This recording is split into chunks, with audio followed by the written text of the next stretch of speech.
akhir kelompok akuatik dengan Bapak Bento Apriano. Saya Yusuf Trianda selaku moderator pada video kali ini.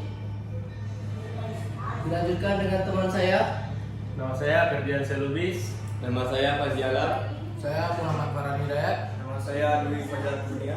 Nah, di sini kami ditemani oleh narasumber salah satu dari pelatih dari BASAT. Kami panggilkan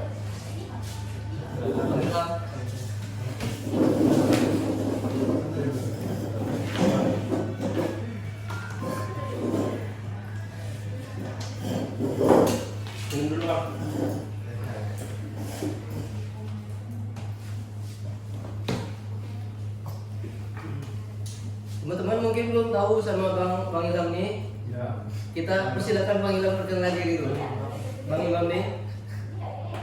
Oke, perkenalkan nama saya Imam Akbar Saputra, saya pelatih dari BASAT. Pelatih dari BASAT. Sebelumnya Bang, Abang jadi pelatih ini emang udah bakat dari SD sudah belajar renang atau gimana Bang? Sebenarnya untuk jadi pelatih ini bukan bakat. Bakat tuh pelatih itu dia ada pelatihan khusus sama bakat bisa juga pada cara kita melatih. Jadi bang, abang udah bisa bang mengajar anak TK bang? Dari TK, abang udah pernah ngajar. Kalau untuk pengalaman, abang pernah ngajar TK, SMP, SD, SMA, orang kuliah juga. Yang lanjut apa juga orang tua, lansia, sama yang ini orang yang berkebutuhan khusus. Jadi Abang udah coba juga yang latih Bang? Kalau untuk di dunia renang, abang kenalnya dari umur 3 tahun. Udah mulai kenal mulai. Mengenal dasar. Kalau untuk melatih, abang mulai melatih dari 2015 di pertama kali abang melatih di Sumatera Utara. Terus lanjut kuliah, pindah melatih di sini di Padang di klub BASAT. Ngomong-ngomong itu tadi Bang, Abang sendiri dari mana tuh Bang kotanya Bang? Kalau asli abang sebenarnya abang asli orang Minang, asli Maninjau. Cuman abang besarnya lahir di Padang Sidimpuan, besar di Padang Sidimpuan. Terus jadi akhirnya juga di Sumatera Utara.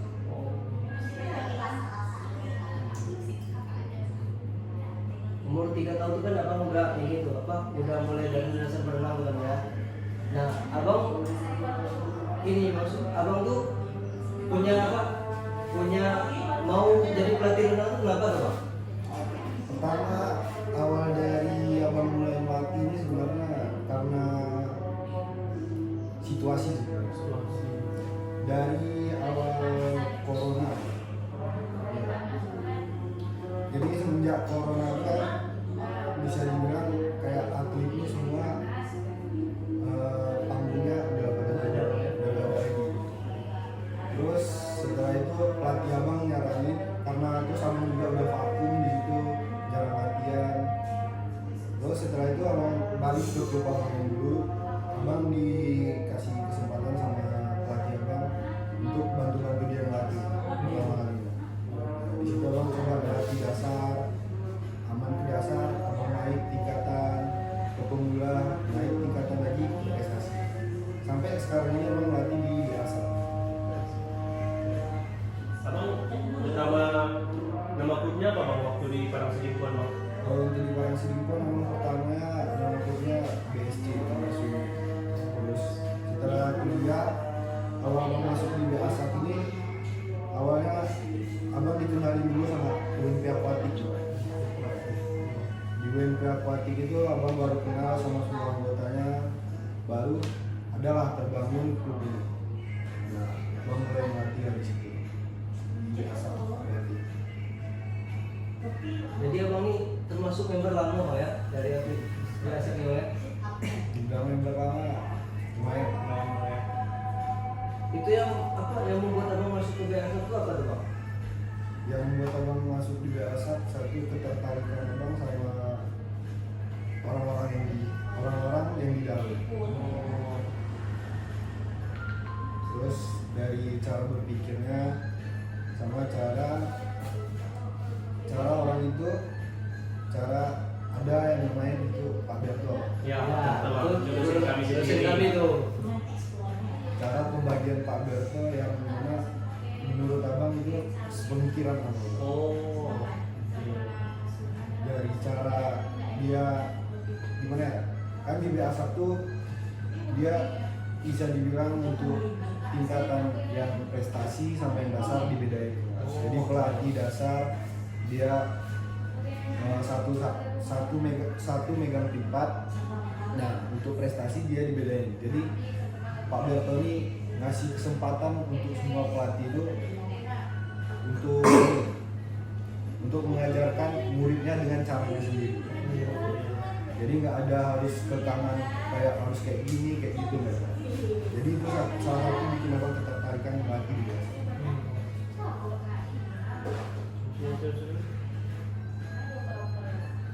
Jadi bang kan kami ini ada tugas bang dari Pak Berto. Ada sebuah pertanyaan bang. Pertanyaannya tuh bang, mengenai anak yang pemula itu bang, yang belum bisa berenang itu bang, bagaimana cara bang sebagai seorang pelatih mengatasinya bang? Pertanyaan tadi yang bagus, mungkin nih pertanyaan-pertanyaan yang dimana orang semua pasti nanyain dari orang tua murid gimana caranya ya. Iya. Sebenarnya tergantung usia sama anaknya, usia sama murid ini. Kayak untuk melatih dasarnya, ya kalau untuk program dasarnya ya kayak kayak semua pelatih ya muncul gimana gerakannya. Cuman itu kan programnya. Yang ditanyakan tadi caranya kan. Iya. Nah, cara yang pertama itu kita harus mengerti situasi, kondisi, sama kita harus mengerti sama murid kita yang kita ajarkan ini. Ya, tergantung usia juga. Kalau dia usianya masih 4 tahun, TK, SD kelas 1 sampai kelas 5 lah bisa dibilang, atau kelas 4, itu jangan kita paksakan dia yang harus ngikutin kita, tapi kita yang masuk ke dalam dunia dia.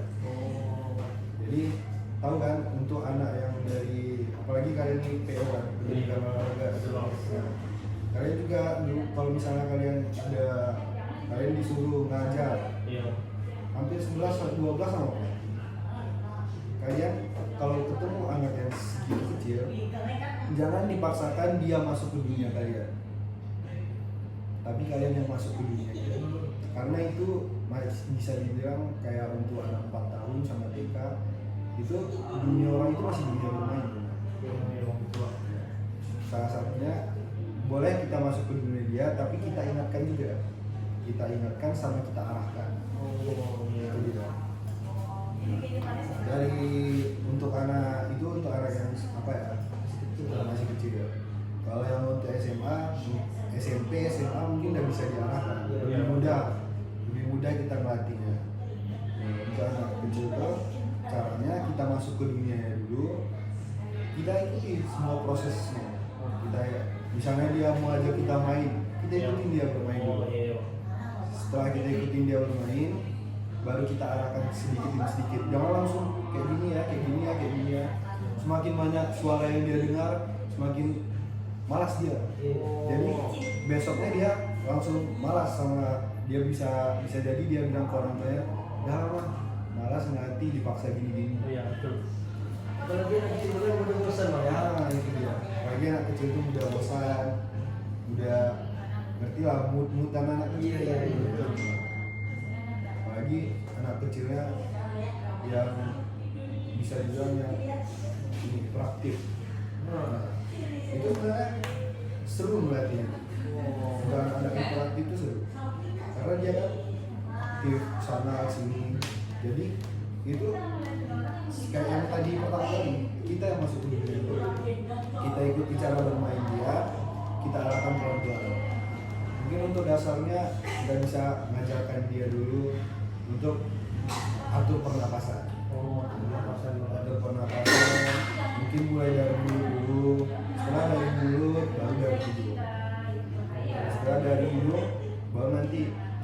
ajarkan dia cara pompa, kan itu pompa bisa ya, keluar masuk air. Iya. Jadi pernapasannya dihirup dari mulut, dikeluar dari hidung. Oh ya bang.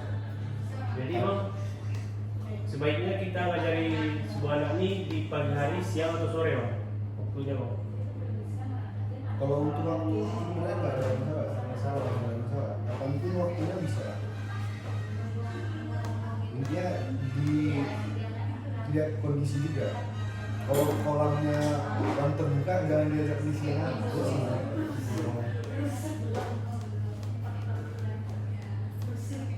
Itu kan untuk misalnya kan anak menurut Arong sendiri bang ya, kalau melatih orang untuk jadi atlet itu bang lebih baik dari kecil atau dari SMA atau dari SMP bang? Lebih baik yang Lebih freshnya sebenarnya kalau bisa dari kecil. bang. Kalau mau dia matang, ajari yang aku kalau untuk renang ya. Kalau menurut abang dari 4 tahun tuh udah mulai lah. Walaupun nggak usah dipaksain untuk jadi atlet dulu, setidaknya dia bisa mengenal dasarnya, mengenal air. Jadi kita arahin dulu ketertarikan dia dengan air. Jangan langsung dipaksain harus jadi atlet gini. Lihat ketertarikan anak juga. Kita nggak bisa paksain anak dia misalnya dia harus jadi atlet renang, tapi sedangkan dia nggak senang sama Iya. renang. Kita paksain nanti tiba-tiba di tengah jalan putus. Nah itu tuh bisa dilihat dari itu budaya pelatih. Pelatih itu bisa dia melihat mana bakat anak itu dari kecil, mana yang enggak. Semua anak tuh udah diatur semua bakat. Tergantung mood sama kesenangan dia. Jadi pelatih punya pandangan bang ya, anak itu bisa jadi atlet atau Nah, tidak bisa lihat bang ya. pelatih itu punya pandangan tersendiri. Dari renang dasar juga pelatih itu Tahu bang. tahu gimana arah. Itu untuk ini bang, apa orang yang belum bisa kan bang. Nah ini pertanyaan kedua itu bang, bagaimana menghilangkan rasa trauma dari orang bang? Untuk menghilangkan rasa trauma, misalnya traumanya dia akan tenggelam lah. Ya, betul bang. Cepat tenggelam lah. Tenggelam. Misalnya untuk anak kecil, anak SD atau apa, anak SMA, trauma itu kan kayak rasa ketakutan. Betul. Ketakutan diri kita. Nah itu caranya sama kayak kita melatih dasar tadi, nggak bisa kita paksain langsung. Jadi kita jelasin dulu. Kalau untuk SMP SMA mungkin misalnya kita jelasin. Nah kita bantu juga. Pokoknya itu cara pelatih untuk orang-orang yang trauma sama air itu bisa dialihkan. Misalnya kalau untuk anak-anak dirinya bermain dulu, diajak cerita, bisa komunikasi. Pokoknya kita lupakan dia, kenangan dia yang tenggelam itu. Jangan ingatin dia sama hal itu. Mungkin bisa untuk dasarnya kita bisa ajak main-main di pinggir kolam aja dulu. Main di pinggir kolam. Siapa yang di pinggir kolam nanti itu untuk anak-anak atau yang lainnya. Kita cerita-cerita, ngobrol. Nggak semua harus tentang renang kita ngobrol. Oh ya. Yang penting kita dekat sama dia. Nah orang yang punya trauma ini dari pengalaman abang, orang itu bakal percaya sama kita kalau kita udah dekat sama dia. Jadi nggak bisa kita langsung baru kenal, langsung apa? Iya. Oh ya. Itu tingkat trauma dia pasti langsung naik, langsung nggak berani lihat air itu takut. Ya, betul. Makanya di situ gunanya komunikasi. Nah, kita ajak ngobrol dulu. Pokoknya jangan kita arahin bahwa air itu menyeramkan. Malah kalau kalian udah pandai berenang itu, kalian udah pandai berenang, orang-orang yang udah pandai berenang itu lebih susah itu tenggelam daripada berenang. Logikanya Iya. ini ya. Kalau kalian lihat orang-orang yang tenggelam, waktu dia tenggelam itu kalian lihat, Iya. dia kan sempat minta tolong. Ya, kayak di atas bang. Panik kasus ya, panik. kayak mana coba kita logika kita, orang yang minta tolong itu kita ubah dengan cara dia ngambil napas santai aja. Oh, iya. Jadi dia ngatur napasnya, dia paling tolong. Iya, iya. Sedangkan itu bikin badan kita lemas, mengeluarkan banyak oksigen dari tubuh kita. Itu yang bikin kita tenggelam. Karena kalau kita tahan aja oksigen, itu akan beroksigen kita mati. Orang yang tenggelam itu dia udah habis oksigen dari tubuhnya. Nah terus semua air itu udah masuk ke dalam. Udah masuk, nah itu kan tenggelam di bawah. Ya, betul. Udah penuh air di dalam tubuhnya, kan ngapa lagi? Ya. Nah, itu yang kebanyakan orang meninggal. Oh, iya. Nah itu yang mengakibatkan trauma. Ada juga dia traumanya karena cuma melihat orang aja. Jadi orang Kok bisa gitu juga Bang ya? iya, tenggelam jadi dia trauma. Itu tenggelam berkali. Oh. Ada juga yang karena mitos. Oh. Nah, tahu kan? Iya, iya, Bang. Jadi orang tuh kayak, ini kata orang kolam ini makan korban. Ya, ya, tahu Bang ya. Setiap bulan makan korban. Nanti aku aja lah. Kayak mistis nih kolamnya. Dari tumbal ini. Jadi yang kedua ya bang, tentang selama melatih pengalaman paling berkesan selama jadi pelatih ya bang. Pengalaman paling berkesan selama melatih itu melihat murid kita sukses. Bisa mencapai prestasi ya bang. Gak usah mencapai prestasi, melihat waktunya dari yang 1 menit ke misalnya 49 detik aja. Dari 1 menit ke 49 detik itu aja udah bikin hati kita senang. Iya, Bang. Itu udah naik dari 1 detik aja, itu udah bikin kita senang. Nah itu apa tadi pertanyaannya? Tantangan paling berkesan apa? Pengalaman berkesannya itu melihat murid kita berhasil sama melihat senyum dari orang tua murid kita. Ada peningkatan di murid itu senang juga Pak? Iya, ada peningkatan di murid. Kita lihat ada peningkatan di murid, otomatis orang tua juga senang. Ya, kita pun senang. Jadi Bang kan waktu kami di Bang ujian kemarin, teman saya tenggelam Bang. Jadi gimana Bang cara nyelamatinnya Bang? Saya nggak bisa Bang, kan kemarin sama-sama tenggelam kami jadi. Itu gimana Bang? Cara nyelamatinnya Bang? Cara ngelamatinnya, kalau untuk cara ngelamatinnya tuh dia ada cara-cara tersendiri ya. Yang pertama, Ya. yang orang yang ingin menyelamatkan harus pandai berenang dulu. Oh. Ini ya itu Bang, kan ada apa? Kayak ban itu Bang. Nah udah dilanting ban itu Bang.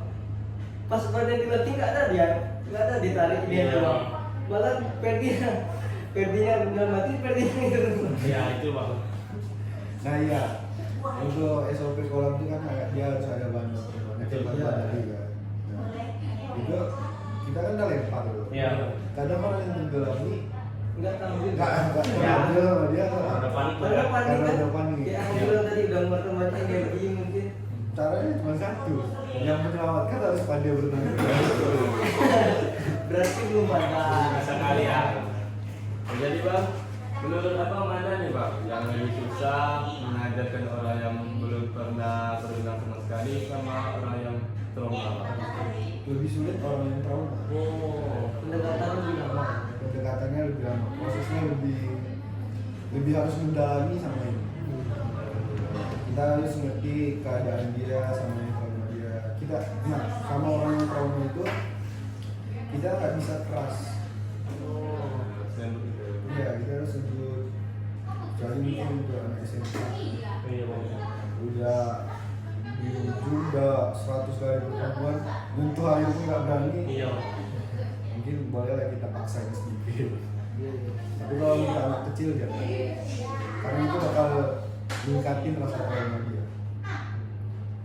Kita ajak aja bermain kalau anak kecil, ajak bermain, cerita-cerita.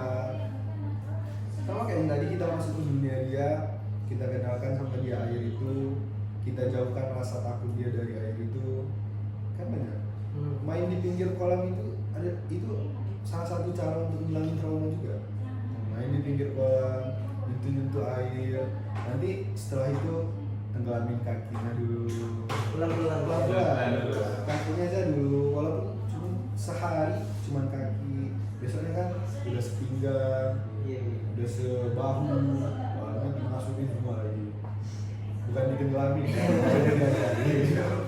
Minum dulu bang, minum dulu bang. Iya, dulu lah. Nek, jangan lupa dimakan. Santai ya. Jadi memang betul bang kalau kita berenang ini bisa menghilangkan stres bang. Bisa. Oh. Nah, berenang ini saatnya hilangkan stres dulu. Hilangkan stres, semua bisa dibantu. Wow. Ini bang, pertanyaan bang. Kan biasanya orang bilang kan berenang biar tambah tinggi. Nah itu gimana tuh bang? Betul nggak coba? Nah, itu dia. Kalau menurut abang, Iya bang. berenang bikin tambah tinggi. Sebenarnya itu tergantung genetik, itu menurut abang. Oh. Kalau memang genetik dia orang tua dia pendek, semuanya dipaksain berenang sampai jadi bubur nggak apa-apa. Mau dikasih suplemen apapun, Iya bang. iya nggak bakal tinggi. Karena gimana ya, renang ini mungkin kalau menurut abang pemacu biar cepat tinggi aja sampai masa pertumbuhannya habis. Kalau untuk biar bisa tinggi, nah itu tergantung genetik sih. Mau dia berenang 1000 kali, 100 kali, setiap hari ya. Terus yang lebih lagi Iya. bang. Iya bang. Kalau memang iya berarti ada yang dari kecil udah stoer ya. Ada yang mau tanya lagi bang? Tahap-tahap untuk melatih orang yang keterbatasan sama orang tua itu banyak yang mana Pak? Keterbatasan sama orang tua maksudnya? Maksudnya yang udah lanjut usia sama yang Oh, benar. Ya. Usia gitu. Ya. tahapnya banyak yang mana? Tahap-tahapnya mungkin orang lansia ini kan nggak semuanya ada yang sehat. Ya. Pasti orang itu ada yang pernah nih bisa terapi. Nah kita tanya dulu, ini ibu apa pengalamannya kok bisa mau berenang gitu. Kalau dia bilang ya pengen berenang soalnya dari dulu nggak bisa berenang, nah kita kan latih dasar kayak gimana kita melatih orang dasar kayak biasanya. Nah kalau misalnya ada dia yang untuk terapi kayak salah berpikir kan, itu kan dia pasti ada cara-cara yang khusus. Nah itu baru itu bisa dibilang tergantung programnya. Program sama misalnya kan orang tua ini banyak lah dia nggak bisa gini ada sakit ini katanya. Nah, jadi pengen berenang. Nah, tanya dulu sakitnya di bagian mana, yang mau diterapi di bagian mana, apa penyakitnya, ini siap operasi jadi ya, belum bisa gini, nanti agak diarahin pelan-pelan ke misalnya di arah bahu, agak diarahin pelan-pelan, mungkin digaya bebas untuk cara berhenti juga gitu. Kalau orang tua yang yang lansia yang pengen biar bisa pandai berenang kan, ya jadi kayak dasarnya, tapi jangan dipaksain. Kalau dia capek, udah stop dulu, kasih dia minum istirahat. Nah, capek sedikit lagi, bisa lu. Ngerti orang tua. Sesak nafas ya, soalnya kalau menurut abang ya, jadi pelatih renang itu udah termasuk setengah dari badan kita itu letaknya di penjara. Iya ya, banyak resiko besar. Iya, resikonya besar.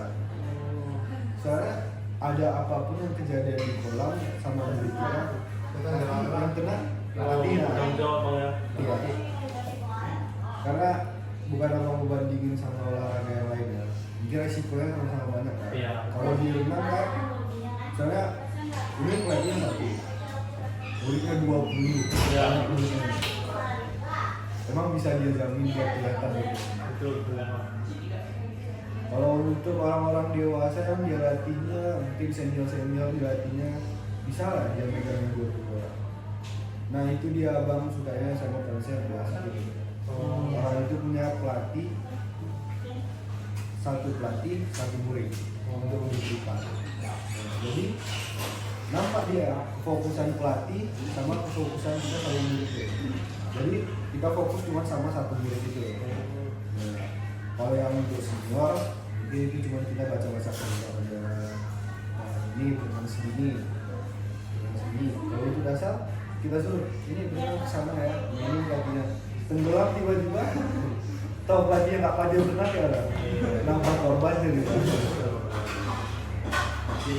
gerak dasar yang kita ajarkan kepada seseorang ini bang, gaya renangnya gaya apa dulu bang? Renang gaya dada atau gaya bebas bang? nah itu kalau antara gaya bebas atau gaya dada tergantung anaknya. Kalau menurut abang tergantung anaknya di mana dia kesenangan gerakan itu. Tapi kalau saran abang itu di gaya bebas. Gaya bebas. Memang banyak orang dia nggak dasar di gaya bebas, nggak dasar di gaya dada. Gimana ya? Yang dua ini memang pokok dari dasar. Jadi kalau untuk ambil jalan tengahnya dilihat anaknya senang di gaya mana dulu. Kalau dari abang selama ini abang latih lebih banyak kalau melihat anak-anak ini untuk anak-anak ya sama untuk pokoknya lebih cepat dari semua murid ini orang itu pandainya gaya bebas. Karena kalau untuk keunggulan gaya bebas ini menurut abang di satu sisi kalau untuk anak SMA yang mau tes itu kan sangat perlu kecepatan. Iya. Itu perlu untuk di gaya bebas. Kalau untuk anak dasar, anak SD atau apa, gaya bebas ini bisa juga salah satu pemicu biar anak ini makin senang sama renang. Jadi bisa kita seret untuk jadi atlet. Itu dia. Tapi bang, ada juga bang, orang tuh udah bisa berenang bang, tapi dia tuh takut yang di bagian dalam. Nah, itu dia yang juga trauma yang tadi. Trauma yang tadi itu kan sebenarnya rasa takut. Dia pandai berenang karena apa? Karena dia belum pernah coba. Dia tahu dia pandai renang, tapi dia berenangnya memang dia jago berenangnya, tapi di kolam segini semua. Belum pernah coba kolam 2 meter. Jadi dia cuma coba kolam 1 meter yang sedagu-dagu dia. Padahal dia bisa berenang. Intinya dia harus coba. Ini bang pertanyaan terakhir bang. Pengalaman lucu bang selama melatih itu ada apa? Pengalaman lucu pas melatih itu Melatih dari anak kecil atau SMA atau dewasa lah. abang paling lucunya sama paling capek itu melatih yang anak berkebutuhan khusus. Kenapa itu? Itu sebelum itu bang, udah berapa anak bang latih kebutuhan khusus? Kalau untuk pengalaman kan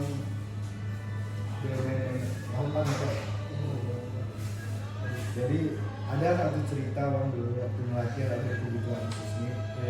Nah, abang melatih. Nah, setelah abang ngajak dia udah kami udah selesai latihan. Jadi abang ngajak dia untuk main-main dulu. Main-main. Tahu lah anak berkebutuhan khusus ini semua nggak bisa kita paksain ya. Ya, betul. Dia pasti pengen maunya dia gitu. Abang ajak bermain. Jadi ada satu sisi orang tuanya ini ngajak abang ngobrol. Ya. Nah, karena abang pede kan, kolam ini cuma segini. Soalnya kolam 2 meter itu di sana di ujung. Iya. Oh bisa bang ya? Iya, jadi itu cobaan abang juga. Jadi abang ngobrol sebentar sama mamanya.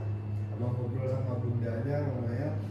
Nah, baru nggak lama ngobrol, cuma mamanya cuma nanya gimana progres anaknya. Jadi abang jelasin kan.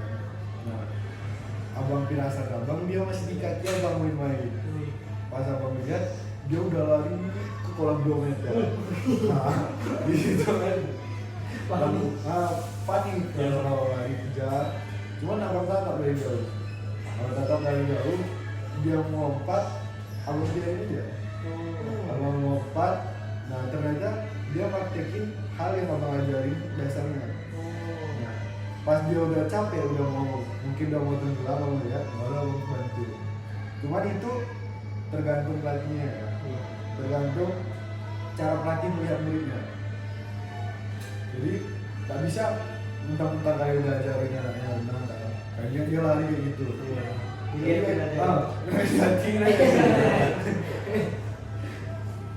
kita bisa baca dari ekspresi mukanya, mana yang muka dia panik, mana muka dia yang bersenang.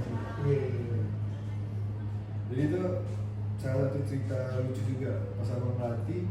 Abang kira anak yang masih di sekolah, tahu dia udah lari di sana. Jadi dia dari pelatih itu jangan pernah lengah, untuk dari pelatih renang jangan pernah lengah untuk melihat anaknya. Kalau memang kita mau ngobrol dari kisah abang tadi, kita suruh anaknya naik dulu guys. Jangan kayak abang tadi abang bilang. Itu karena abang pilih kolamnya cuma selutut abang, jadi abang udah main lah abang bilang. Tahu dia. Saya dia nggak berkebutuhan itu. Abang juga sama abang di situ kan. Abang terlalu percaya. Itulah bang. Masih banyak bang ya. Itulah kawan-kawan tugas akhir kelompok kami. Semoga apa yang Bang Imam sampaikan dapat membantu kawan-kawan semua, dapat bermanfaat untuk kawan-kawan semua. Kami akhiri. Wassalamualaikum warahmatullahi wabarakatuh.